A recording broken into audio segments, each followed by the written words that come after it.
Hello friends, कैसे हैं? उम्मीद करते हैं कि अच्छे होंगे, जहां भी होंगे अपने पढ़ाई में व्यस्त होंगे। तो आइए आज हम आपके बीच एक नए वीडियो के साथ मिल रहे हैं। इस वीडियो में क्या होने वाला है खास, आज हम आपको ये बता दें। इस वीडियो में आपका हिंदी व्याकरण का कई टॉपिक्स को हम आपके सामने लाए हैं और रखेंगे, जो सभी टॉपिक्स क्या है आपके बोर्ड एग्जाम में काफ़ी इंपॉर्टेंट होने वाला है। इन्हीं टॉपिक्स के ज़रिए आपका एग्ज़ाम में कई सारे नंबर आ जाएंगे आसानी से।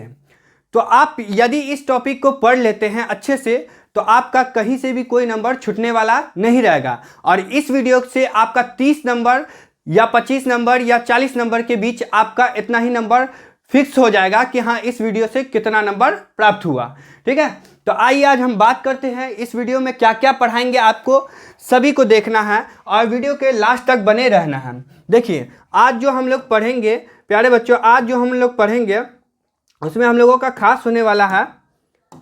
आज हम लोगों का खास जो होने वाला है, देख पाएंगे आप।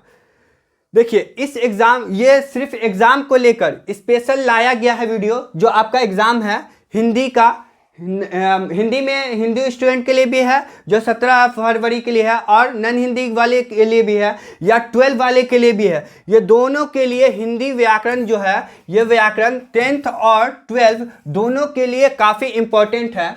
सिर्फ और सिर्फ एग्जाम के स्पेशल के लिए लाया गया है, इस एग्जाम स्पेशल के लिए।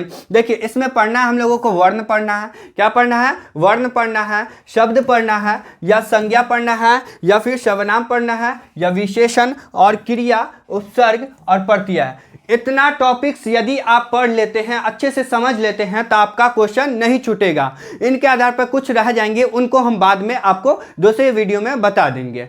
तो आइए शुरू करते हैं। पहला लेसन, पहला चैप्टर, पहला जो आपका टॉपिक्स है उसको शुरू करते हैं। हम देखेंगे पहला टॉपिक्स आपका आ गया।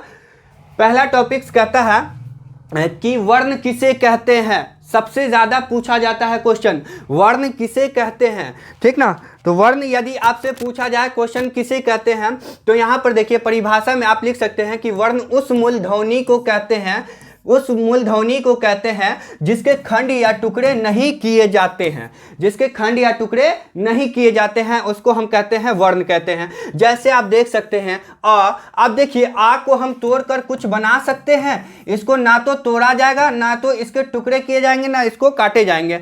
ई को भी ना काटा जाएगा, ना टुकड़े किए जा सकते हैं, ना इसको अलग किए जा सकते। इन सभी को नहीं काट सकते, अलग नहीं कर सकते, तोड़ नहीं सकते, इसलिए इसको हम क्या कहते हैं? वर्ण कहते हैं। याद रखना है कि वर्ण किसे कहते हैं? जिसके खंड या टुकड़े नहीं किए जाते हैं उसे हम क्या कहते हैं? वर्ण कहते हैं। याद रखना है इतना। अगर आपको पूछ दे कि क्वेश्चन वर्ण उस मूलध्वनि को कहते जिसके खंड या टुकड़े नहीं किए जाते, इतना पूछे कि जिसके खंड या फिर टुकड़े नहीं किए जाते हो उसे क्या कहते हैं, तो उसे वर्ण कहते हैं। याद रखना। फॉर एग्जाम्पल आप देख सकते हैं, जैसे में अब आपसे पूछे कि वर्ण कितने होते हैं। वर्ण जो होते हैं इसकी संख्या 52 होती है। ये बात याद रखना है। क्वेश्चन पूछा जाता है वर्ण की संख्या कितनी होती है, तो वर्ण की संख्या 52 52 होती है। ठीक है, अब इसके अलावा आपसे पूछा जाए कि वर्ण कितने प्रकार के होते हैं, तो वर्ण 2 प्रकार के होते हैं। कितने प्रकार के? वर्ण 2 प्रकार के होते हैं। इस बात को याद रखना है। पहला होता है, पहला आप याद रखेंगे स्वर वर्ण।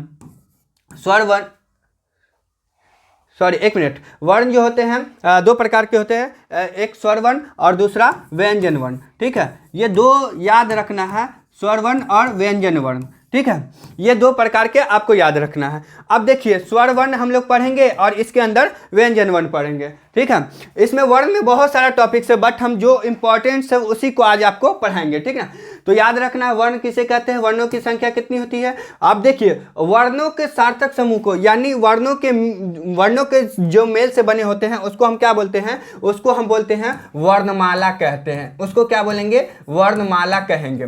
याद रखना है, वर्णों के समूह को क्या कहा जाता है? वर्णों के समूह को क्या कहा जाता है? इसके समूह को हम लोग वर्णमाला कहते हैं। आप याद रखेंगे, वर्णों के समूह को वर्णमाला कहा जाता है। ये भी क्वेश्चन पूछता है। ठीक ना, तो आप देख पा रहे हैं कि वर्ण कौन कौन थे। ठीक है, अब देखिए पहला स्वर वर्ण जो है, स्वर वर्ण कौन होता है। ठीक है, इसमें आपको ये बताना है स्वर वर्ण होता क्या। जिन वर्णों का उच्चारण खुद होता है या स्वतः होता है, जिन वर्णों का क्या हो? उच्चारण स्वतः हो, स्वतः हो यानी खुद हो, उसे हम क्या कहते हैं? स्वर वर्ण कहते हैं। अब आपको पूछ दे कि स्वर वर्णों की संख्या कितनी होती है, तो स्वर वर्णों की संख्या जो होती है मेरे प्यारे बच्चों 11 होती है। कितना होती है? स्वर वर्णों की संख्या 11 होती है। दूसरा आपको याद रखना है व्यंजन वर्ण। व्यंजन वर्ण जो है, व्यंजन वर्ण किसे कहते हैं? व्यंजन वर्ण किसे कहते हैं? तो आपको याद रखना है जिन वर्णों में स्वर वर्ण की क्या ली जाती है? सहायता ली जाती है। क्या ली जाती है? तो सहायता ली जाती है, उसे हम क्या कहते हैं? व्यंजन वर्ण कहते हैं। याद रखना है इसकी संख्या कितनी होती है? व्यंजन वर्ण की संख्या तो 33 होती है। कितनी होती है? 33 होती है। ये सारे ऑब्जेक्टिव में आपके पूछे जाएंगे सवाल वर्ण से रिलेटेड, ठीक ना। अब एक बात और याद रखना है, इसके जो पार्ट्स होते हैं इसको 3 डिवाइड में बांटा गया है। पहला होता है हर्ष स्वर। अब इसमें याद रखना है इसकी संख्या कितनी होती है और इसमें कौन कौन शब्द होते हैं। तो देखिए इसमें होते हैं आ, ई, छोटी ऊ या फिर री, ठीक ना। इन कितना हो गया? 1 2 3 4, इसकी संख्या 4 हो गई। इतना बात को भी याद रखना है। अब इसमें दूसरा होता है दीर्घ स्वर। कौन सा स्वर? दीर्घ स्वर। दीर्घ स्वर में याद रखेंगे कौन कौन आते हैं। दीर्घ स्वर में आ जाता है आ या फिर बड़ी ई या बड़ी ऊ, ठीक है। तो ये हो गया 3, इसकी संख्या कितनी हो गई? 3 हो गई। अब लास्ट जो आता है हमारा 3 में आ जाता है संयुक्त स्वर। कौन सा स्वर? संयुक्त स्वर। संयुक्त स्वर में याद रखना है संयुक्त स्वर में कौन कौन आते हैं। संयुक्त स्वर में ए या फिर ए या ओ या औ, कितने होगा? ये होगा आपको 4। तो जोड़ सकते हैं आप 4 4 8 3 11, यानी स्वर वर्ण की संख्या कितनी हो गई? 11 मिली ना। तो आपको याद रखना है हर्ष स्वर कौन कौन होते हैं? आ, छोटी ई, छोटी ऊ, री, ये 4 होते हैं, ठीक है। दीर्घ स्वर पूछा जाए कौन कौन होते हैं, तो आकर आ या फिर बड़ी ई या बड़ी ऊ, सॉरी यहाँ पे बड़ी ऊ होगा। इसकी संख्या कितनी होती है? 3 होती है। अब संयुक्त स्वर पूछा जाए तो आप बोलेंगे ए ओ औ, ठीक है। ये कितनी होती है? ये भी 4 होता है। इतना बात को आपको याद रखना है, इससे बाहर कहीं भी क्वेश्चन नहीं पूछने वाला है। आप इन सभी को एकदम डिटेल से समझेंगे, ठीक ना। इसके बाद हम लोग आगे चलते हैं, आपको नेक्स्ट बताते हैं क्या आने वाला है हम लोगों का, ठीक है। नेक्स्ट जो है आप देखिए आपको वर्ण से रिलेटेड इसमें याद रखना है सबसे ज्यादा पूछे जाने वाला सवाल कौन होता है। देखिए स्थान, यहां पर आपको दिख रहा होगा स्थान। क्या दिख रहा होगा? स्थान दिख रहा है। अब इसमें क्या करना है, यहां पर स्वर दिख रहा होगा, व्यंजन दिख रहा है, स्वर है, व्यंजन है, अंतस्थ है या फिर उष्म है, ठीक ना। तो आप देखिए कि कंठ है, यहां पर लिखा हुआ है कंठ। कंठ से क्वेश्चन पूछेगा कि अवर्ण का उच्चारण स्थान कौन है। तो अवर्ण का उच्चारण या फिर अवर्ण का उच्चारण किससे होता है? कंठ से होता है। बोल के देखिए, आ कहां से निकला? कंठ से निकला कि नहीं? या फिर आ कहां से भी निकला? कंठ से निकला। या फिर देखिए क, व्यंजन में अगर पूछेगा, स्वर में तो आ हो गया, व्यंजन में यदि पूछा जाए तो क होते हैं, ख होते हैं, ग होते हैं, घ होते हैं, अंगा। ये सारे वर्ण कहां से निकलते हैं? सारे व्यंजन कहां से निकलते हैं? कंठ के द्वारा निकलता है, इसलिए बोलते हैं इसको कौन सा उच्चारण स्थान हो जाएगा? इसका कंठ हो जाएगा, याद रखेंगे। और अंतस्थ में कुछ नहीं होता है, मगर उसमें ह और अह आ जाता है। अह बोल के देखिए, कंठ से निकल रहा है ना, ह कहां से निकल रहा है? कंठ से निकल रहा है। तो ये सारे कंठ के क्या है? वर्ण उच्चारण स्थान है। अब नेक्स्ट हम लोग देखेंगे तालु। तालु मतलब जवान, जीभ से निकलने वाला। ई बोल के देखिए, तालु से निकल रहा है ना, बड़ी ई या फिर च, छ, ज, झ, इया। इन सबको आपको माइंड में एकदम सेट कर लेना है। इसी प्रकार आप नहीं तो इसका स्क्रीनशॉट ले लें, इसको याद करके ही जाना है। इससे आपको 3 या फिर 4 सवाल आने वाले हैं बोर्ड एग्जाम में। याद रखना 3 से 4 सवाल इसी सिर्फ इस इतना टॉपिक से आ जाएगा आपका।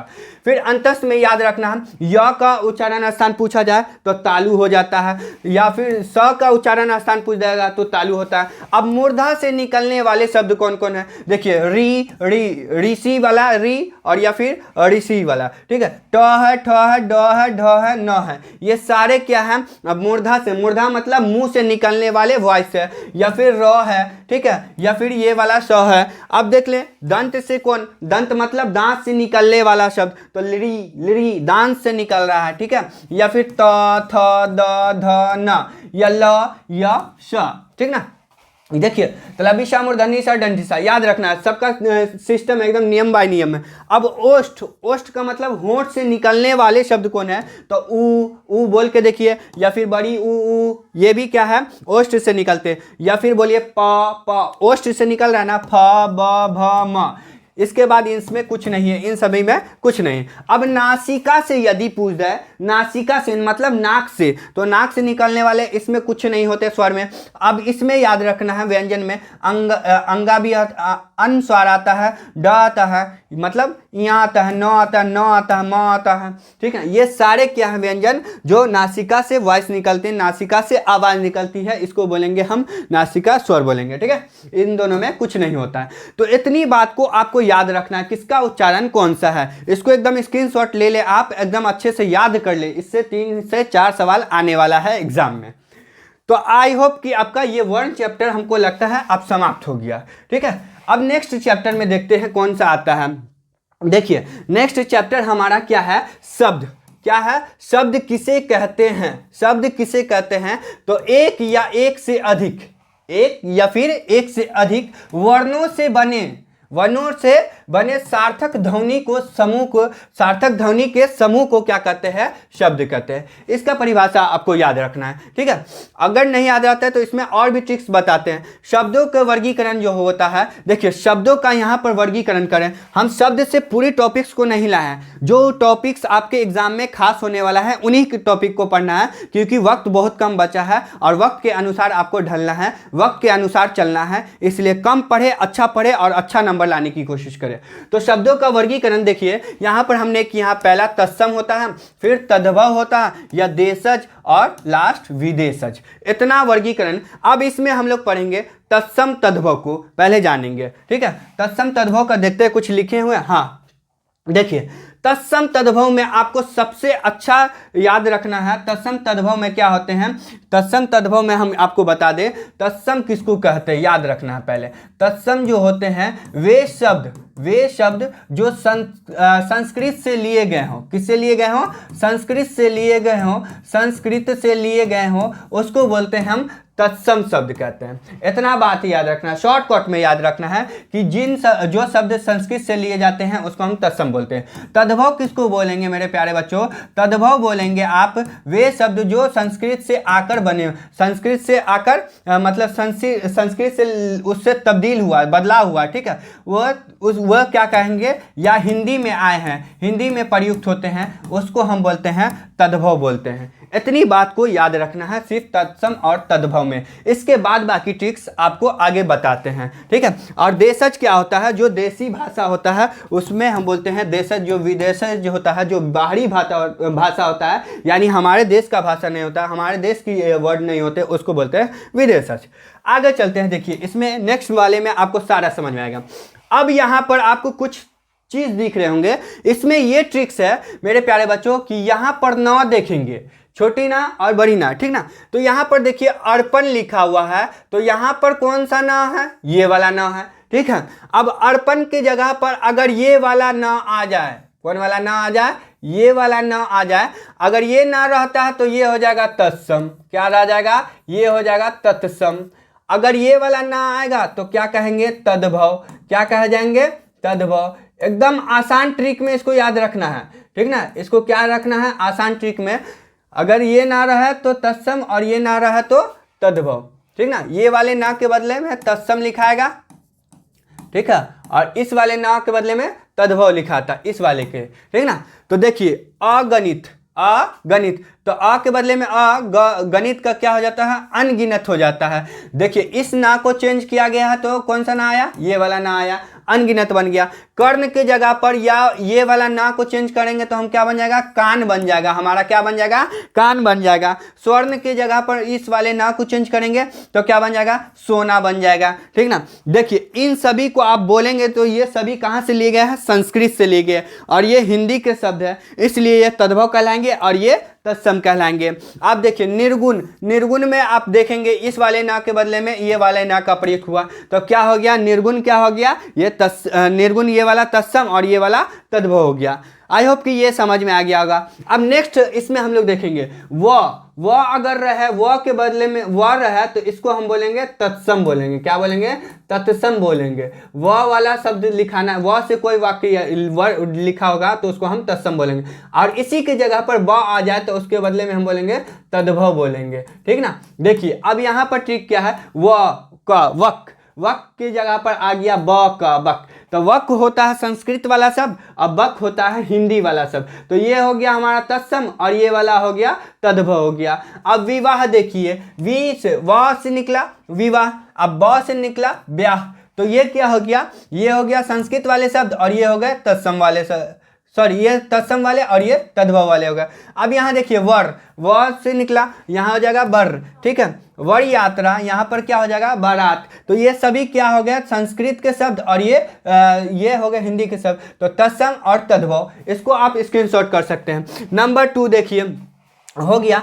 आप तीसरा देखेंगे, देखिए ट के बदले में, ट के बदले में र का इस्तेमाल हो तो आपको बोल देना त हो गया हमारा, ट हो गया तत्सम और ये हो गया तद्भव। ठीक ना, ये हमारा हो गया तद्भव। तो देखिए करपट लिखा हुआ है, क्या लिखा हुआ लास्ट में ट आ रहा है, तो करपट की जगह पर रा चेंज हुआ कि नहीं, तो कपड़ा बन गया, ये हो गया तद्भव और ये हो गया तत्सम। ठीक ना। अब करकट देखिए, ट की जगह पर यहाँ पर र आया तो ये बन गया केकरा, क्या बन गया, केकरा। कपट कपाट होगा तो यहाँ पर हो जाएगा कीवाड़। तो ये सारे हो गए संस्कृत के और ये हिंदी के, तो तत्सम तद्भव समझ गए होंगे। किसकी जगह पर हम ऊपर यहाँ लिख दिए हैं, आपको ये अच्छे से ट्रिक याद रखना है। ठीक है। अब ये देखिए इसमें एक और ट्रिक है कि अक्षा और ख, अगर अक्षर है तो यहाँ पर समझ जाएंगे तत्सम के ये वर्ड है और यहाँ पर ख रहे तो तद्भव के शब्द है। ठीक है। यहाँ देखिए क्षीर, क्षीर से बनता है खीर, क्या बनता है, खीर, और क्षेत्र से बनता है खेत। ठीक ना। अक्षर से बनता है आखर, तो ये सारे हो गए तद्भव, ये सारे हो गए तद्भव। ठीक ना। और ये हो गया तत्सम, ये हो गया तत्सम, आपको याद रखना है। ठीक है। अब यहाँ लास्ट ट्रिक है त्र, त्र की जगह पर त आ जाए तो तद्भव कहलाएगा। यहाँ देखिए ये सब तत्सम है। छत्र, क्या लिखा हुआ, छत्र, यहाँ हो जाएगा छत्र। रात्रि, यहाँ हो जाएगा रात हो जाएगा। पुत्र, यहाँ हो जाएगा पुत। राजपुत्र, तो यहाँ राजपूत हो जाएगा। ठीक ना। ये सारे तद्भव हो गए और ये सारे तत्सम हो गया। ये बेहद आसान ट्रिक है, सिर्फ आप ऊपर वाला याद रखिए, स्क्रीनशॉट ले सकते हैं। ठीक है, ऊपर वाला याद रखिएगा, आपका फौरन बन जाएगा क्वेश्चन। ठीक ना। इसकी जगह पर अगर ऐसा शब्द देखना है, अक्षा को देखेंगे तो तत्सम, आंख बंद करेंगे मार देंगे। अगर वहीं पर ख दिखेगा तो आंख बंद करेंगे तद्भव, याद रखना। इस ना को देखेंगे तत्सम, आंख बंद करेंगे तत्सम, और इस ना आ गया तो तद्भव, या फिर व रहेगा तो तत्सम, ब रहेगा तो तद्भव, ट रहेगा तो तत्सम, र रहेगा तो तद्भव, याद रखना है। ठीक है। त्र रहेगा तो तत्सम और त रहेगा तो तद्भव। एक और देख ले आप, एक और, यदि चंद बिंदु जैसे चांद, ये हो गया, जैसे मुंह, ठीक है, मुंह, दांत, ये सभी रहेंगे तो ये सभी रहेंगे तो क्या कहेंगे, ये सभी रहेंगे तो ये भी तद्भव कहलाते हैं। ये क्या कहलाते हैं, तद्भव, आपको याद रखना है। ये क्या कहलाएंगे, तद्भव कहलाएंगे। ठीक है, ये तद्भव कहलाते हैं। देखिए जितने भी ऊपर चंद्र बिंदु वाले रहेंगे ना, चंद्र बिंदु ऐसे, वो सभी क्या कहलाएंगे, तद्भव कहलाएंगे। तो आपको समझ आ गया होगा शब्द में। ठीक है। और देशज विदेशज में आपको ज़्यादा दिमाग नहीं लगाना है, देशज विदेशज का समझ लें। थोड़ा सा आपको बता देते हैं देशज में क्या करना रहता है। देखिए देशज, देशज जो होते हैं देहाती भाषा होता है। जैसे हमारा हो गया खिचड़ी, क्या हो गया, खिचड़ी, या फिर जैसे हो गया लोटा, जैसे लोटा, जैसे झोपड़ी, जैसे झोपड़ी, जैसे, और क्या हो गया, जैसे आप जो गांव देहात वाले भाषा बोले जाते हैं उसको हम बोलते हैं देशज, और जो विदेशज में क्या आ जाते हैं, विदेशज में क्या आ जाते हैं, विदेशज में आपको याद रखना है, विदेशज में जो बाहरी भाषा हो, ठीक ना, जैसे ऑफिस, जैसे ऑफिस, ठीक है, जैसे ऑफिस, जैसे स्कूल, ये सभी जो होते हैं ये बाहरी भाषा है, इसलिए इसको क्या बोलेंगे, जैसे स्टेशन, जैसे स्टेशन, ठीक है, ये सभी बाहरी भाषा, इसलिए इसको बोलेंगे विदेशज। इतनी बात को सिर्फ याद रखने, इस टाइप का आपको दिखे तो देशज विदेशज बता सकते हैं। आगे चलते हैं, आगे देखिए, अब हमारा नेक्स्ट टॉपिक आ गया, नेक्स्ट क्वेश्चन आ गया है, संज्ञा किसे कहते हैं। संज्ञा, आप संज्ञा को अच्छे से पढ़ेंगे, इसमें बहुत काम आने वाला। संज्ञा किसे कहते हैं, देखिए, किसी व्यक्ति, वस्तु, स्थान, भाव, गुण, जाति के नाम को हम क्या कहते हैं, संज्ञा कहते हैं। मतलब इन सभी के नाम को क्या कहा जाता है, इन सभी के नाम को संज्ञा कहा जाता है। इतना बात याद रखना है। संज्ञा देखिए, जैसे राम किसी का नाम हुआ, कलम कोई वस्तु हुआ, मौलानगर यानी हम अपने गांव का नाम लिए, ठीक है, ये एक स्थान का नाम है। किसी का उम्र बताया, बुढ़ापा, जैसे लड़का, ये सभी क्या हो गया, ये सभी क्या हो गया, क्या हो गया, संज्ञा हो गया, ठीक ना। अब आपसे क्वेश्चन पूछा जाए कि संज्ञा के कितने भेद होते हैं, संज्ञा के कितने भेद होते हैं, तो संज्ञा के कितने भेद होते हैं, 5 भेद होते हैं। याद रखना, कितने भेद होते हैं, 5 भेद होते हैं। पहला भेद होता है, देखिए, पहला प्रकार होता है, पहला होता है व्यक्तिवाचक संज्ञा। कौन सी संज्ञा, व्यक्तिवाचक संज्ञा, याद रखना है, व्यक्तिवाचक संज्ञा, ठीक ना। दूसरा होता है जातिवाचक संज्ञा, दूसरा क्या होता है, जातिवाचक संज्ञा, ये सभी संज्ञा को याद रखना। तीसरा क्या होता है, समूहवाचक संज्ञा, तीसरा क्या होता है, समूहवाचक संज्ञा, ठीक ना, समूहवाचक। पहले देखिए, इतना को समझ लेते हैं, ठीक है। पहले देखिए व्यक्तिवाचक में क्या आएंगे, ठीक है।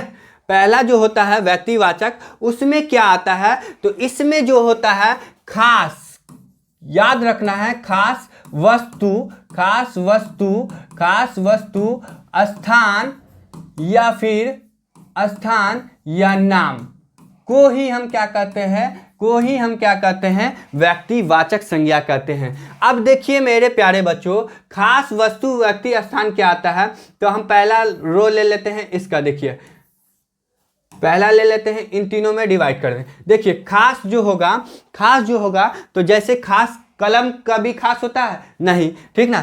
जैसे कोई खास वस्तु में ले लेते हैं, जैसे रामायण, या फिर रामायण ले लेते हैं, या फिर गीता ले लेते हैं, या फिर कुरान ले लेते हैं। ये सभी खास ग्रंथ है।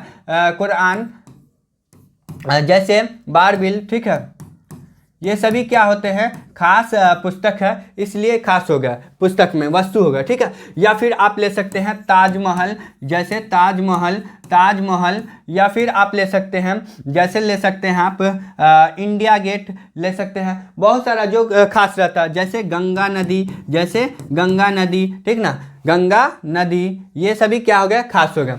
अब देखिए स्थान में पूछ रहे, स्थान में तो जैसे पटना, जैसे दिल्ली, ये सभी क्या है आपको व्यक्तिवाचक। जैसे आप कहीं कभी, जैसे अमेरिका, जापान, ठीक ना, अमेरिका या फिर जापान, ठीक ना, ये सब हो गया आपका खास स्थान हो गया। जैसे नाम, किसी का मोहन, जैसे एक नाम रहेगा तो ये क्या रहेगा, ये क्या हो जाएगा, व्यक्तिवाचक। सोहन, जैसे सोहन या कलाम, ये सभी क्या हो जाएंगे, व्यक्तिवाचक संज्ञा हो जाएंगे। आपको याद रखना, जो खास होते हैं, जिन पर केवल एक आदमी का अधिकार होता है, वो क्या हो जाते हैं, व्यक्तिवाचक संज्ञा। जो सब जगह फेमस होता है, वो क्या कहलाता है, व्यक्तिवाचक संज्ञा, ठीक ना। अब आगे देखेंगे हम लोग, दूसरा चलेंगे जातिवाचक संज्ञा में। दूसरा किसको देखेंगे, जातिवाचक संज्ञा में। जातिवाचक संज्ञा में देखिए आप, जातिवाचक संज्ञा में क्या कहता है, जिससे संपूर्ण जाति का बोध हो। संपूर्ण किसका बोध हो, संपूर्ण जाति का बोध हो। संपूर्ण किसका बोध हो, तो जाति का बोध हो, उसे हम बोलते हैं जातिवाचक संज्ञा। अब देखिए इसमें लिखना है, जैसे लड़का, जैसे लड़का, लड़की, ये क्या हो गई, एक अलग जाति है कि नहीं। लड़का अलग जाति, लड़की अलग जाति। जैसे माता, जैसे माता, पिता, ये क्या हुआ, अलग अलग जाति है कि नहीं। जैसे शिक्षक, जैसे शिक्षक, विद्यार्थी, जैसे शिक्षक विद्यार्थी, ठीक ना, विद्यार्थी। उसके बाद आपको याद रखना है विद्यार्थी। जैसे डॉक्टर, डॉक्टर, डॉक्टर और नर्स, ये सभी क्या है, एक अलग जाति है। जैसे गांव, जैसे गांव, शहर, गांव, शहर, ये सभी क्या है, अलग अलग जाति है। जैसे आप देख लीजिए आम, आम, आम के पेड़ से आम ही निकलेगा। जैसे लीची, लीची का पेड़ अलग होगा। जैसे देखिए कौआ, कौआ का जाति कौआ रहेगा, तोता नहीं बन जाएगा, ठीक ना। जैसे कुत्ता, जैसे देख लीजिए जानवर में कुत्ता, ये सभी क्या है, क्या है, जातिवाचक संज्ञा है। इतनी एग्जाम्पल से आपको याद रखना, जो इससे पूरा किसका समूह का हो, तो संपूर्ण जाति का बोध हो, उसे हम बोलते हैं जातिवाचक संज्ञा, ठीक ना। आप जैसे जानवर में ले सकते हैं, आदमी में ले सकते हैं, डॉक्टर में, शिक्षक में, माता में, गांव में, ये सभी क्या है, आम फलों में ले सकते हैं, ये सभी क्या है, जातिवाचक संज्ञा। नंबर 3 समझेंगे हम लोग, नंबर 3 को जानेंगे, समूहवाचक को। समूहवाचक क्या है, समूहवाचक देखेंगे। समूहवाचक जो होते हैं जिससे किसी समूह अथवा समुदायक का बोध हो, समूह अथवा समुदायक का बोध हो, समुदायक का बोध हो, उसे हम बोलते हैं समूहवाचक संज्ञा। इतनी बात याद रखना है। अब देखिए समूह का मतलब होता है जहां भीड़ हो, जहां क्या हो, जहां भीड़ हो, भीड़ हो, उसको बोलते हैं समूहवाचक संज्ञा। जिस पर सबका अधिकार हो, जिस पर सबका अधिकार हो, उसको बोलते हैं समुदायक। इतनी बात को याद रखना। अब भीड़ कहाँ होता है, तो भीड़ कहाँ होता है, मेला में होता है, ये हमारा मेला क्या हो जाएगा, समूहवाचक। दूसरा देखिए झुंड, झुंड में भीड़ होता है कि नहीं, भीड़ होता है, झुंड हमारा समूहवाचक। तीसरा देखिए जहाँ पर सभा लगता है वहाँ पर भीड़ होता है कि नहीं, जहाँ पर दुर्घटना होता है, जहाँ पर दुर्घटना होता है वहाँ पर भीड़ होता है कि नहीं, तो ये सभी क्या हो जाएगा, हमारा समूहवाचक संज्ञा हो जाएगा। जैसे गुच्छा देख लीजिए, अंगूर के गुच्छा में केवल एक अंगूर लटकता है नहीं ना, बहुत सारा रहता है, तो ये क्या हो जाएगा, ये भी क्या हो जाएगा, भीड़ रहता है इसमें, इसलिए समूहवाचक संज्ञा। जैसे सैनिक हो जाएगा, सैनिक भी क्या हो जाएंगे, क्या हो जाएंगे, समूहवाचक संज्ञा। अब जिस पर अधिकार हो, जैसे पंचायत भवन, जैसे पंचायत भवन, याद रखना पंचायत भवन, ठीक है, ये सभी क्या हो गया। जैसे मस्जिद, जैसे मस्जिद, इस पर भी सबका अधिकार होता है। मंदिर, सब पर सबका अधिकार होता है, ये सभी क्या हो गए, समूहवाचक संज्ञा, याद रखना है, ठीक है। अगला देखेंगे हम लोग, अगला देखेंगे, चौथा देखेंगे भाववाचक संज्ञा। चौथा क्या होता है, भाववाचक संज्ञा, भाववाचक संज्ञा। इस बात को देखेंगे, भाववाचक संज्ञा क्या कहलाता है। देखिए भाववाचक जिससे किसी व्यक्ति के गुण धर्म स्वभाव का बोध होता है। कोई भी व्यक्ति है और उस व्यक्ति का क्या होगा, गुण धर्म या स्वभाव का पता चले, ठीक है, किसका, स्वभाव का पता चले या बोध हो, स्वभाव का क्या हो, बोध हो, उसे हम बोलते हैं भाववाचक संज्ञा कहते हैं, याद रखना है। अब देखिए इसमें क्या आते हैं, जैसे मेरा गुण क्या है, मैं एक अच्छा आदमी हूँ या खराब आदमी हूँ, तो मेरा क्या हुआ, गुण हुआ, ठीक है, खराब, ये क्या हुआ, गुण हुआ, ठीक है, ये इस भाव हो गया, ठीक है। जैसे मैं जवान हूँ, ठीक है, मैं जवान हूँ, या बुढ़ापा हूँ, ठीक है, या बुढ़ापा आ गया, ये सभी क्या है, किसी व्यक्ति का उम्र को बताता है। जैसे देख लीजिए आप लड़कपन, जैसे लड़कपन या बचपना, या देख लीजिए बचपना, मित्रता, क्या आ जाएगा, मित्रता, ये सभी वर्ड्स आपको दिखे, मित्रता, चतुरता, ये सभी वर्ड्स आपको दिखे तो समझ जाना है कौन सा संज्ञा, भाववाचक संज्ञा है, याद रखना है। जैसे हरियाली देख लीजिए, हरियाली, किसी चीज़ में बोलते हैं ना कि कितनी हरियाली है, मतलब वहाँ की आप खासियत बता रहे हैं, वहाँ को आप, जैसे कोई कलम, जैसे ये मार्कर है, ठीक है, कलम है, तो इसको बोलेंगे कितना सुंदर है, तो सुंदर क्या हो गया, इस चीज़ की खासियत हो गया, ये भी क्या हो जाएगा, आपको भाववाचक संज्ञा हो जाएगा, ठीक ना। तो याद रखना, जिससे किसी व्यक्ति के गुण धर्म स्वभाव का बोध होता है उसे हम बोलते हैं भाववाचक संज्ञा। अब नेक्स्ट देखेंगे, पांचवा देखेंगे। पांचवा जो होता है हमारा वो होता है द्रव्यवाचक संज्ञा। कौन से वाचक संज्ञा? द्रव्यवाचक संज्ञा। अब द्रव्यवाचक संज्ञा में देखेंगे कौन आ जाते हैं, जिससे ठोस पदार्थ, तरल पदार्थ तथा जिसे गिना ना जा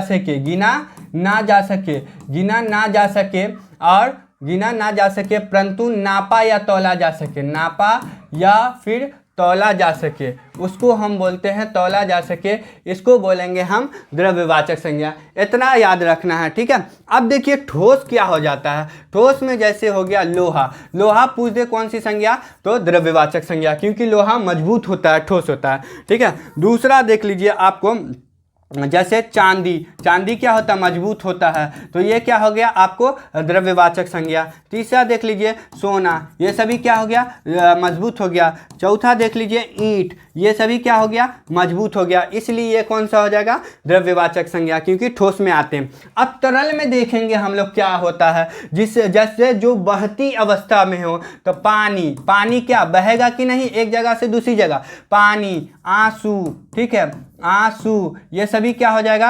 आंसू, तेल, जैसे दूध, ये सभी क्या आ जाएंगे? बहेंगे कि नहीं? तो ये सब तरल अवस्था में रहता है, ठीक है। आंसू हो गया, तेल हो गया, उसके बाद दूध हो गया, ये सभी क्या आ जाएंगे? तरल अवस्था में होते हैं, तो ये भी कौन सा? द्रव्यवाचक संज्ञा में जाएगा। अब जिसे गिना ना जा सके परंतु नापा या तौला जा सके, क्या हम बाल को गिन सकते हैं? नहीं गिन सकते हैं, तो बाल को वेट कर सकते, वजन कर सकते हैं, बाल भी हमारा कौन सा हो जाएगा? द्रव्यवाचक संज्ञा। चीनी को हम गिन सकते हैं, 1 किलो चीनी को गिन सकते हैं? नहीं ना गिन सकते। 1 किलो क्या करते हैं? नापते हैं या तौलते हैं, ठीक है। या फिर आप गेहूं को गिन सकते हैं? नहीं गिन सकते ना, तो ये क्या हो जाएगा? आपका द्रव्यवाचक संज्ञा होगा, जिसे नापा या तौला जा सके परंतु गिना ना जा सके। तो आई होप कि पांचों संज्ञा आपको समझ में आ गया होगा। अगर आपको समझ आ गया है तो फिर हम आगे बढ़ते हैं। अगला हमारा टॉपिक क्या होने वाला है? देखिए अगला टॉपिक हमारा जो है वो है सर्वनाम। क्या है?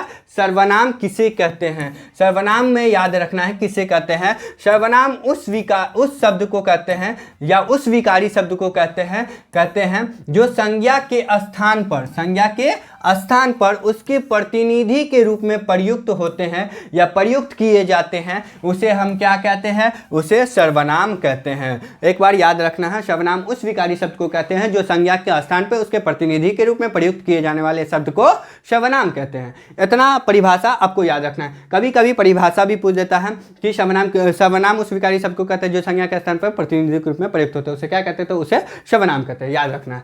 अब देख लीजिए जैसे क्या होता है, जैसे वह। अब देखिए संज्ञा के जगह पर प्रयुक्त किए जाने वाले शब्द को, संज्ञा के जगह पर प्रयुक्त किए जाने वाले शब्द को हम क्या कहते हैं? प्रयुक्त किए जाने पर वाले शब्द को, प्रयुक्त मतलब प्रयोग किए। तो क्या बताइए, संज्ञा जो है ये वह संज्ञा है? नहीं ना है। वह किसी चीज़ का नाम होता है? किसी वस्तु, जानवर या व्यक्ति या किसी स्थान का नाम नहीं होता। तो ये वह किसके साथ लगता है? हर इंसान के साथ लग सकता है, किसी सामान के साथ लगता है, किसी जगह के साथ लगता है, इसलिए मतलब संज्ञा के बदले में प्रयुक्त हो रहा है, तो ये क्या हो जाएगा? सर्वनाम हो जाएगा। कब? ये भी किसी का नाम नहीं है, ये भी किसी का नाम नहीं, ये भी किसी का नाम नहीं, तो ये सभी क्या होते हैं? उन सभी चीज़ में यूज होते हैं, उन सभी में इस्तेमाल होते हैं, इसलिए क्या कहलाते हैं? ये सभी क्या कहलाएंगे? सर्वनाम कहलाते हैं, याद रखना है, ठीक है। अब देखिए सर्वनाम में क्वेश्चन आपको पूछा जाएगा कि सर्वनाम के कितने भेद होते हैं या कितने प्रकार होते हैं या कितने प्रकार होते हैं। तो सर्वनाम के कितने प्रकार होते हैं? 6 प्रकार होते हैं या 6 भेद होते हैं। कितने भेद होते हैं? 6 भेद होते हैं, ठीक है, याद रखना है। कौन कौन होते हैं? तो आइए आपको बताते हैं। पहला हो जाता है पुरुषवाचक सर्वनाम। कौन सा वाचक? पुरुषवाचक सर्वनाम। पुरुषवाचक सर्वनाम, याद रखना, पुरुषवाचक सर्वनाम। अब पुरुषवाचक सर्वनाम कौन सा होता है देखेंगे। पुरुषवाचक सर्वनाम जो होता है जिससे बोलने वाला, सुनने वाला या जिसके विषय में बात की जाए, ठीक है, विषय में बात की जाए उसको बोलते हैं हम पुरुषवाचक सर्वनाम। ठीक है, याद रखना, बोलने वाला, सुनने वाला तथा जिसके विषय में बात की जाए उसको हम बोलते हैं पुरुषवाचक सर्वनाम। अब देखिए बोलने वाला कौन है। अगर मैं बोलूँगा तो मैं बोलने वाला हुआ कि नहीं। अगर आप सुनेंगे या तुम सुनोगे तो क्या होगा, सुनने वाला हुआ कि नहीं। और थर्ड पार्टी यानी तीसरा व्यक्ति अन्य पुरुष होगा कि नहीं, जिसके बारे में हम लोग बात करेंगे, अन्य पुरुष। ठीक है, अन्य पुरुष हो जाएंगे। ठीक है, इसको या फिर आप भी बोल सकते हैं, आपके बारे में बात हो रहे हैं, तो ये सभी क्या हो जाएंगे, आपका पुरुषवाचक सर्वनाम हो जाएगा। जैसे में देख लेंगे, मैं, तुम, अन्य पुरुष, आप, ये सभी क्या रहेंगे। अगर वर्ड्स ये सभी सब दिखे तो आप बोलना पुरुषवाचक सर्वनाम है। दूसरा देख लीजिए, दूसरा होता है निश्चयवाचक सर्वनाम। कौन सा सर्वनाम, निश्चयवाचक सर्वनाम। निश्चयवाचक सर्वनाम में आप देखेंगे कि जिन सर्वनाम से किसी निश्चित वस्तु का ज्ञान होता है, किसी निश्चित वस्तु का क्या हो, निश्चित वस्तु का ज्ञान होता है, निश्चित वस्तु का ज्ञान हो, क्या हो, ज्ञान हो, उसे हम बोलते हैं निश्चयवाचक सर्वनाम। पहला देख ले, जैसे यह, जैसे वह, ये सभी क्या होता है, ये सभी क्या होता है, निश्चयवाचक सर्वनाम। जैसे ये, जैसे वे, ठीक है, ये सभी क्या होते हैं, निश्चयवाचक सर्वनाम होते हैं। याद रखना, जैसे यह क्या है, यह कलम है, तो आप बोल सकते हैं ना कि हाँ यह कलम ही है, कुछ और तो नहीं ना है, तो निश्चय करवा रहा है कि यह कलम है। वह आदमी है, तो वो क्या है, निश्चित है कि वह आदमी होगा, कुछ और नहीं होगा। ये घर हैं, ये किताबें हैं, तो ये जाहिर कर रहा है कि ये कौन सा चीज़ है, किताब ही है, निश्चित सामान है, निश्चित वस्तु है। वे कुर्सियां हैं, मतलब बता रहा है कि वे कुर्सियां ही हैं और कुछ नहीं है। तो जिससे क्या हो, निश्चित वस्तु का ज्ञान हो, उसे हम बोलते हैं निश्चयवाचक सर्वनाम। याद रखेंगे। तीसरा देखेंगे आप, तीसरा देखेंगे, तीसरा क्या होता है, अनिश्चयवाचक सर्वनाम। अनिश्चयवाचक सर्वनाम, अनिश्चयवाचक सर्वनाम, अनिश्चयवाचक सर्वनाम में देखेंगे क्या क्या आ जाता है। ठीक है, अनिश्चयवाचक सर्वनाम, जिन सर्वनाम से किसी निश्चित वस्तु का ज्ञान ना हो। अब इसमें उल्टा हो जाता है, क्या हो जाता है, उल्टा हो जाता है, निश्चित वस्तु का ज्ञान, निश्चित वस्तु का ज्ञान ना हो, इसका ज्ञान ना हो। ठीक है, या लगा देना, ना हो, उसे हम बोलते हैं अनिश्चयवाचक सर्वनाम। देखिए, जैसे देख लीजिए आप, जैसे कुछ, क्या आप अभी बैठे हुए कुछ भी खा सकते हैं कि नहीं, कुछ भी पढ़ सकते हैं कि नहीं, कुछ भी कर सकते हैं ना। ये सभी चीज़ का कोई ठिकाना है, कोई एकदम निश्चित है नहीं ना है। आप बताएंगे, जैसे कभी भी आप मर सकते हैं, कभी भी कहीं जा सकते हैं। ठीक है, या फिर कहीं, ये सभी क्या होते हैं, कहीं, ये सभी क्या होते हैं, अनिश्चित होते हैं। आप किसी से भी मिल सकते हैं, ये सभी क्या होते हैं, अनिश्चयवाचक सर्वनाम होते हैं। याद रखना, कुछ, कभी, कहीं, किसी। ठीक है, ये सभी रहे तो या ये सभी वर्ड्स रहेंगे तो आपको क्या बोलना है, अनिश्चयवाचक सर्वनाम, मतलब इसका कोई निश्चित ज्ञान ना होता है। ठीक है, अब चौथा देख लेंगे। चौथा हमारा होता है प्रश्नवाचक सर्वनाम। कौन सा सर्वनाम, प्रश्नवाचक सर्वनाम। प्रश्नवाचक सर्वनाम में आप देखेंगे, प्रश्नवाचक सर्वनाम, जिस सर्वनाम से प्रश्न में प्रश्न का बोध हो। किसमें, प्रश्न में प्रश्न का बोध हो, प्रश्न के अंदर प्रश्न में प्रश्न का बोध हो, किसका बोध हो, प्रश्न का बोध हो, उसे बोलते हैं प्रश्नवाचक सर्वनाम। ठीक है, हम शॉर्टकट में लिख रहे हैं, आपको याद रखना, इन सभी चीज़ पे ध्यान नहीं दे। कुछ अगर गलत हो जाए तब आप कमेंट में बार बार बोल देते हैं, हल्का फुल्का चलता है मेरे भाइयों इधर उधर। ठीक है, क्योंकि आपको पढ़ाई देखना है, एकदम एग्जैक्ट देखना है कि किस चीज़ हम सीख रहे हैं। लिखावट आप त्रुटि कर सकते हैं। ठीक है, तो प्रश्नवाचक सर्वनाम में देखेंगे जिससे प्रश्न में प्रश्न का बोध हो। जैसे आपको हम बता देते हैं कि क्या यह कलम है। तो यहाँ पर हमारा क्या हो रहा है, ये सवाल बन रहा है कि नहीं, ये सवाल हो रहा है कि नहीं, क्या यह कलम है, ये सवाल हो रहा है कि नहीं। आप देखेंगे यह सवाल बिल्कुल हो रहा है। तो आप देखिए, क्या, अगर इसको हटा दीजिए और यहाँ से पढ़िए यह कलम है, तो यह कलम है आप बोलेंगे तो ये सवाल बना, कि आप बता रहे हैं ना, वो जवाब हुआ। यही वर्ड्स को आप लगा देंगे क्या को, तो क्या बन जाएगा, सवाल बन जाएगा। तो प्रश्न में प्रश्न का बोध हो, तो प्रश्न कौन था हमारा, क्या। ठीक है, जैसे कब, जैसे कहाँ, जैसे क्यों। ठीक है, क्यों, कब, कहाँ, जब, सब ये सभी रहेगा तो क्या रहेगा, प्रश्नवाचक सर्वनाम। ठीक है, कब, जब, जैसे, क्यों, कहीं, कहीं, कहाँ, कब, क्या, कैसे। ठीक है, कैसे, ये सारे वर्ड्स रहे तो आपको याद रखना है प्रश्नवाचक सर्वनाम होते हैं। ठीक ना, आगे चलते हैं हम पांचवा की तरफ देखते हैं। पांचवा हमारा आ जाता है, पांचवा क्या करता है, प्रश्न के आ जाता है संबंधवाचक सर्वनाम। कौन सा सर्वनाम, संबंधवाचक सर्वनाम। संबंधवाचक सर्वनाम में आप देखेंगे, संबंधवाचक सर्वनाम किस सर्वनाम को कहते हैं, जिससे कि संज्ञा और सर्वनाम के, क्या चीज के, संज्ञा और सर्वनाम के संबंध का बोध हो। संज्ञा और सर्वनाम दोनों के संबंध का बोध हो, दोनों के किसका बोध हो, संबंध का बोध हो, उसे हम बोलते हैं संबंधवाचक सर्वनाम। ठीक है, आप देखिए संज्ञा और सर्वनाम के संबंध का बोध हो, जैसे उनका, जैसे उनका, किनका। ठीक है, किनका। ठीक है, जिनका, ये सभी वर्ड्स रहे तो आप डायरेक्ट बोल सकते हैं, ये सभी रहे तो क्या बोलेंगे, संबंधवाचक सर्वनाम। ठीक है, जैसे एक वाक्य बता देते हैं, वह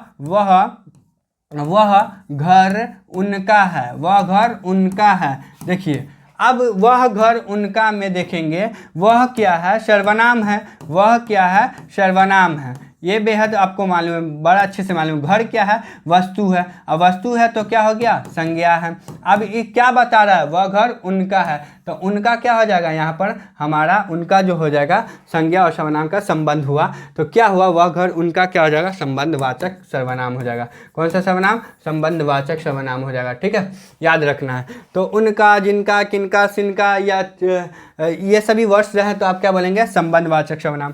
आगे देखेंगे, आगे जो हमारा लास्ट है, वो लास्ट हमारा क्या कहता है, निजवाचक सर्वनाम। कौन सा सर्वनाम, निजवाचक सर्वनाम। निजवाचक सर्वनाम किसको बोलते हैं देखिए, निजवाचक सर्वनाम किसको बोलते हैं, निजवाचक सर्वनाम जो होता है जिससे निज अपने आप का या स्वयं का बोध हो, या किसका बोध हो, स्वयं या अपने आप का बोध हो, उसे हम बोलते हैं निजवाचक। जिससे किसी निज या अपने आप का बोध होता है उसे निजवाचक। जैसे देख लीजिएगा, स्वयं या खुद, खुद या मैं, जैसे मैं, ये सभी रहेगा, या अपने आप ही, अपने आप ही। ठीक है, ये सभी वर्ड्स रहे तो क्या कहेंगे आप, निजवाचक सर्वनाम कहेंगे। ठीक ना, इतनी बातों को आपको याद रखना है सर्वनाम के अंदर। जितना हमने एग्जाम्पल बताया, जैसे बताया, अगर आप उतना ही पढ़ लेते हैं तो आपको एक भी क्वेश्चन नहीं छूटेगा। मुझे पता है, क्योंकि यही सारे क्वेश्चन आपको एग्जाम में देखने को मिलेगा। आप क्वेश्चन बैंक में भी देख सकते हैं, यही सब बाद बाकी ऑब्जेक्टिव रहता है और कुछ नहीं रहता। आगे देखिए, नेक्स्ट हम लोगों का लेसन जो होगा, नेक्स्ट कौन सा आता है, नेक्स्ट हम लोगों का है, देखिए यहाँ पर विशेषण। विशेषण पढ़ेंगे, विशेषण में क्या है खास। ठीक है, अब देखिए विशेषण किसे कहते हैं, विशेषण किसे कहते हैं, तो संज्ञा और सर्वनाम की विशेषता को बताने वाले शब्द को ही क्या कहा जाता है, विशेषण कहा जाता है। जो संज्ञा और सर्वनाम दोनों की क्या बताए, विशेषता बताए, खासियत को बताए, उसको बोलते हैं विशेषण। जैसे देख लेंगे, जैसे काला, अच्छा, छोटा, मोटा, सुंदर, ये सारे क्या होते हैं, विशेषण होते हैं। ठीक है, याद रखना। विशेषण के भेद देखेंगे, गुणवाचक विशेषण, परिमाणवाचक विशेषण, संख्यावाचक विशेषण, संकेतवाचक विशेषण।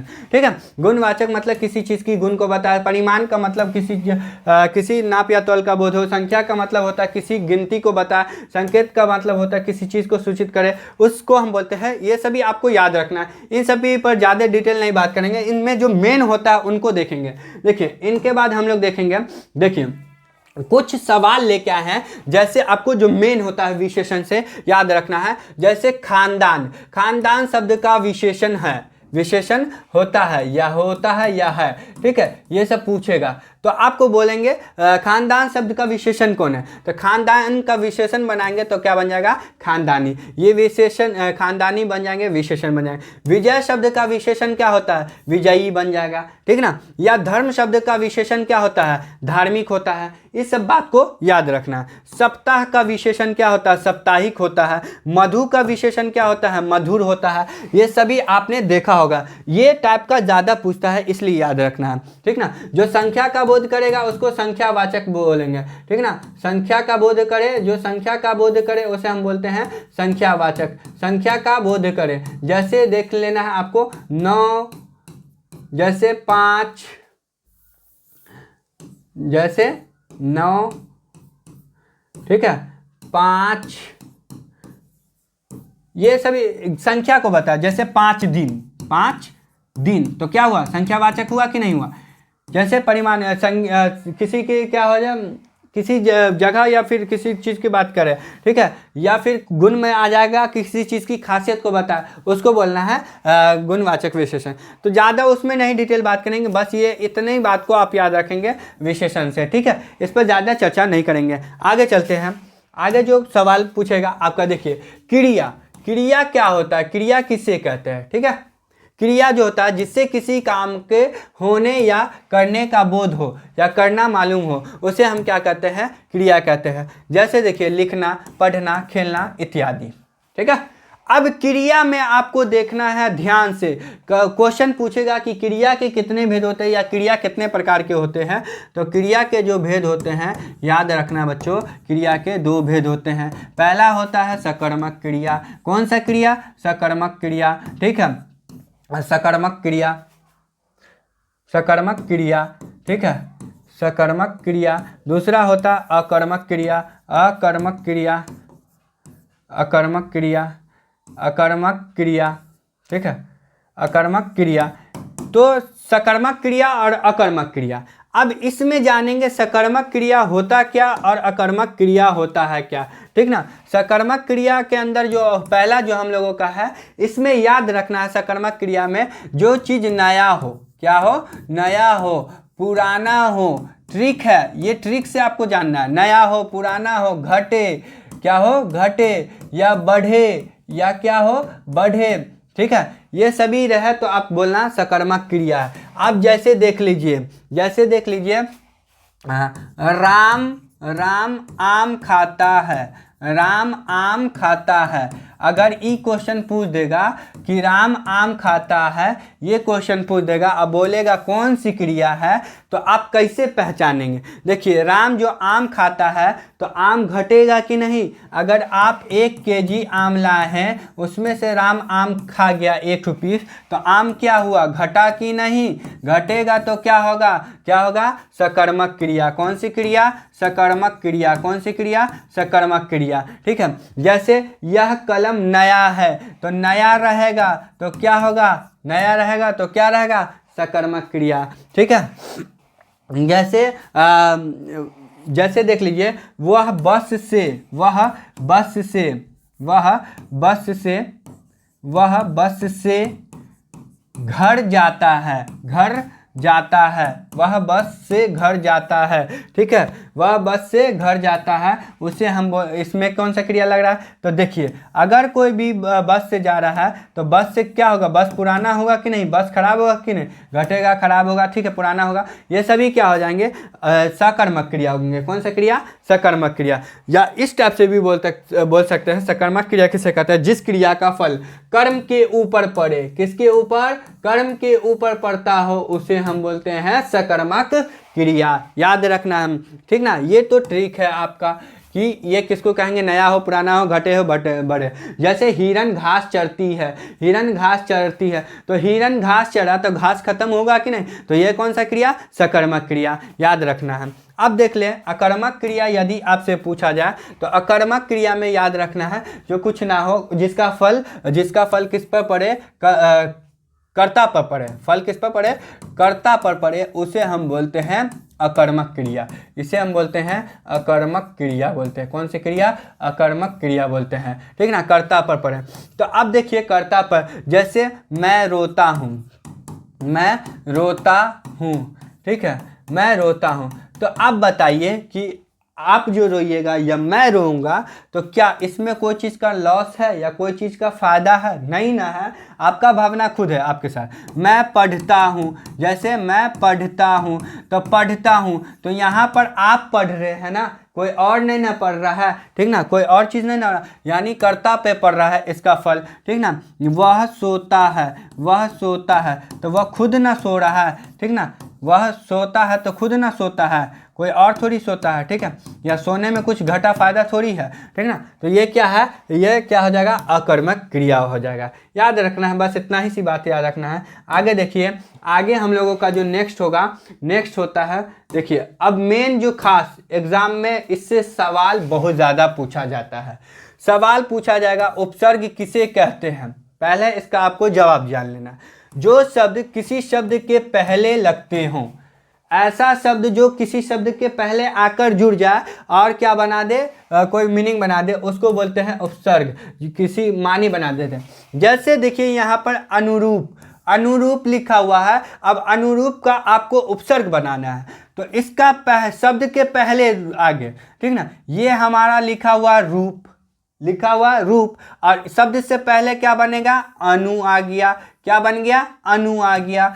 अनु आ जाए तो ये क्या हो गया, क्या हो गया, उपसर्ग। शब्द से पहले आकर जुड़ गया, वो क्या हो गया, उपसर्ग हो गया। ठीक है, नहीं समझ में आया, फिर से देखिए। जैसे मान लीजिए मान है, क्या लिखा हुआ है, मान लिखा हुआ है, यहाँ पर लिखा हुआ है मान, ठीक है। अब इसके पहले हम जोड़ देंगे अनु को, क्या जोड़ देंगे, तो अनु को जोड़ देंगे, तो अनु क्या हो जाएगा, ये बन जाएगा ना अनुमान, ये कनेक्ट हुआ तो क्या बन गया, अनुमान। इसलिए अनु हमारा क्या हो जाएगा, उपसर्ग। ठीक है, यहाँ पर देख लें विज्ञान, तो विज्ञान में पहले वी आता है तब ज्ञान आता है, तो वी हमारा क्या हो गया, उपसर्ग हो गया। शब्द के पहले जो जुड़े उसे हम उपसर्ग कहते हैं। जैसे उपवन में देख लीजिए, उप जुड़ के वन बना, तो उप क्या हो गया, हमारा उपसर्ग हो गया। जैसे अनुक्रम में, तो अनु क्या हो जाएगा हमारा, अनु क्या हो जाएगा, उपसर्ग, और क्रम क्या हो जाएगा, प्रत्यय। इस बात को भी ध्यान रख सकते हैं, ठीक ना। उपसर्ग किसे कहते हैं, जो शब्द के किसी शब्द के पहले आकर जुड़ जाए उसे हम क्या कहते हैं,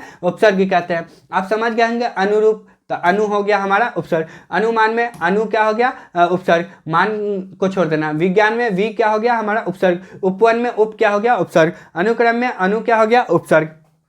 आगे देखिएगा आप, आगे प्रत्यय है। प्रत्यय क्या कहता है कि जो शब्द के, प्रत्यय किसे कहते हैं, जो शब्दांश या शब्दों के अंत में, ठीक है, शब्दांश या शब्दों के अंत में लगकर उनके अर्थ को बदल देते हैं, उसे हम बोलते हैं प्रत्यय। ठीक, जस्ट उसका क्या करना, पीछे वाला ढूंढना है। देखिए जैसे ममेरा, ममेरा, तो ममेरा में लास्ट वाला वर्ड क्या आपको र दिख रहा होगा, मगर यहाँ पर ध्यान देना है, र नहीं होगा, यहाँ पर आपको प्रत्यय र नहीं होगा, यहाँ पर एरा हो जाएगा। क्या हो जाएगा, एरा जो होगा ये हो जाएगा प्रत्यय।